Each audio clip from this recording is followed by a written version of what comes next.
ఉమ్మడి రాష్ట్ర మాజీ ముఖ్యమంత్రి డాక్టర్ వైఎస్ రాజశేఖర 70వ జయంతి సందర్భంగా జగిత్యాల ఎమ్మెల్యే క్యాంపు కార్యాలయంలో ఆయన చిత్రపటానికి జగిత్యాల ఎమ్మెల్యే డాక్టర్ సంజయ్ కుమార్, జిల్లా కాంగ్రెస్ పార్టీ అధ్యక్షుడు గజంగి నందయ్యతో పాటు కాంగ్రెస్ నాయకులు పూలమాలలు వేసి ఘనంగా నివాళులర్పించారు. ఈ సందర్భంగా ఎమ్మెల్యే డాక్టర్ సంజయ్ కుమార్ మాట్లాడుతూ ఉచిత విద్యుత్, ఆరోగ్యశ్రీ, ఫీజు రియంబర్స్మెంట్, సీఎం సహాయ నిధి వంటి పలు సంక్షేమ పథకాలకు వైఎస్ రాజశేఖర రెడ్డి ఆద్యుడని కొనియాడారు. రైతు సంక్షేమం, పేదల విద్య, వైద్యానికి ఆయన చేసిన సేవలు చిరస్మరణీయమన్నారు. నేటి నాయకులు వైఎస్ సేవలను ఆదర్శంగా తీసుకుని ప్రజాసేవ చేయాలని పిలుపునిచ్చారు.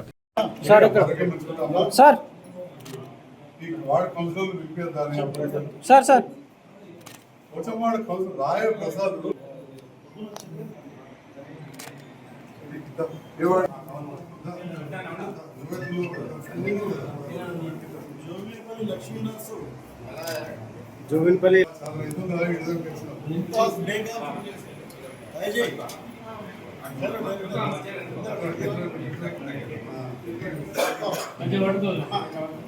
సార్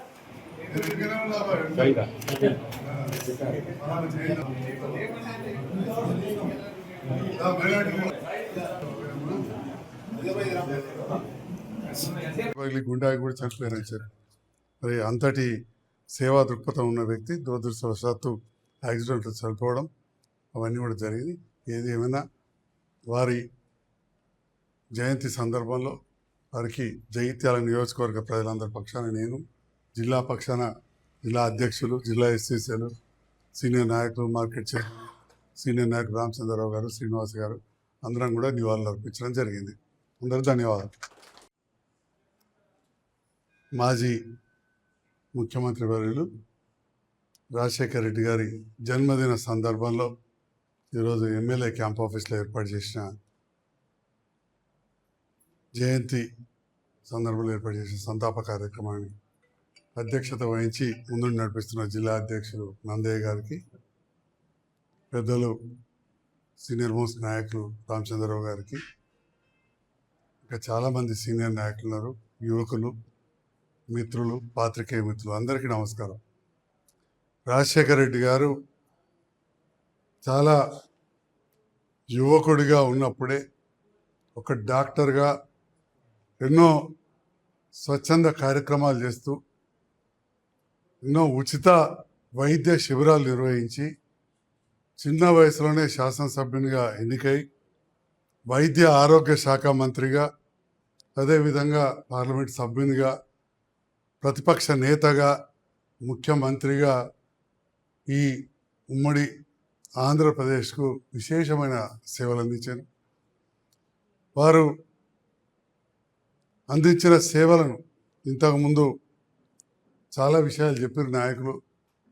ఆరోగ్యం విషయంలో ఆరోగ్యశ్రీ కావచ్చు, 108 అంబులెన్స్ సర్వీసులు కావచ్చు, మహిళలు కొనుగోలు కేంద్రాన్ని నడపడం కావచ్చు, ఐకేపీ ఇందిరాక్రాంతి పథకం ఇప్పటికి కూడా అదే పేరు మీద ఉంటుంది, పిలుస్తూ ఉంటారు, మారినా పిలుస్తాం. ఆ రోజు మాజీ ప్రధానమంత్రి స్వర్గీయ పివి నరసింహారావు గారు ప్రారంభిస్తే పూర్తి చేసింది స్వర్గీయ రాజశేఖర రెడ్డి గారు. అది ఇప్పుడు మనకందరు కూడా ఒక అదృష్టంగా భావించవచ్చు. రైతన్నలకు భూగర్భ జలాలు పెరిగినాయి. మరి మన ప్రాంతం విషయానికి వస్తే ఆ వరద కాలువ ఎంతో ఉపయోగపడుతుంది.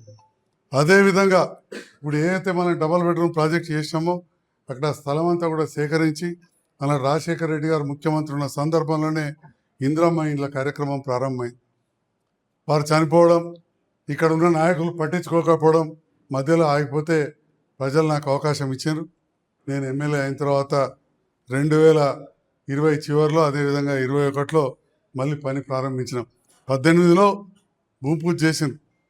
అప్పటికి నేను ఎమ్మెల్యే కాలేదు, వేరే శాసనసభ్యులు ఉండి, ఎంపీ గారు ఉండి, కానీ మొదట్లోనే ఆగిపోయింది. తర్వాత మళ్ళీ 2.5 సంవత్సరాలకు మళ్ళీ మొదలుపెట్టి 2 నెలలు పూర్తి చేసినాం. అంటే అట్లాంటి ఎన్నో కార్యక్రమాలు, ఇందిరామిల్లు కార్యక్రమం కావచ్చు, వరదకాలు కావచ్చు, మన ప్రాంతంలో నగరబాటలో పట్టణానికి నిధులు ఇవ్వడం కావచ్చు, కొన్ని లిఫ్ట్లు ఇక్కడ స్థానికులు సరిగా చేయక కానీ అంతర్గా గ్రామానికి బస్సు యాత్రలు వచ్చేప్పుడు ఆ రోజు నేను కూడా అక్కడే ఉన్నా.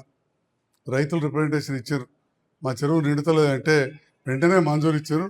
అఫ్కోర్స్ దాని గురించి నేను ఇప్పుడు మాట్లాడదలుచుకోలేదు. అంటే ఏదైనా రైతుల పక్షాన ఒక విజ్ఞాపన పత్రం ఇస్తే వెంటనే స్పందించిన వ్యక్తి. విద్యార్థుల పక్షాన కావచ్చు, దళితుల పక్షాన కావచ్చు, మైనార్టీల పక్షాన కావచ్చు, ఎవరైతే అనారోగ్యం పాలై ఆసుపత్రి పాలవుతారో ఆరోగ్యశ్రీ అనే గొప్ప పథకం. దాని గురించి శర్మ గారు ఈరోజు ఒక ప్రముఖ దినపత్రికలో వ్యాసం రాసింది. చూసిన వచ్చేప్పుడు కార్లో వచ్చేటప్పుడు చదువుకుంటూ వచ్చిన ఆరోగ్యశ్రీ పథకం ముఖ్యమంత్రి సహాయ నిధి పథకం అనేది ఏ విధంగా నడిచింది. ముఖ్యమంత్రి సహాయ నిధి పథకంలో రాజశేఖర రెడ్డి గారు రాకముందు ₹1 లేకుండా వారే ముందుగా 1,50,000 ఇచ్చి ఎంతో మందిని ప్రోత్సహించారని చెప్పి ఈరోజే వ్యాసం రాసింది భాస్కర్ శర్మ గారు.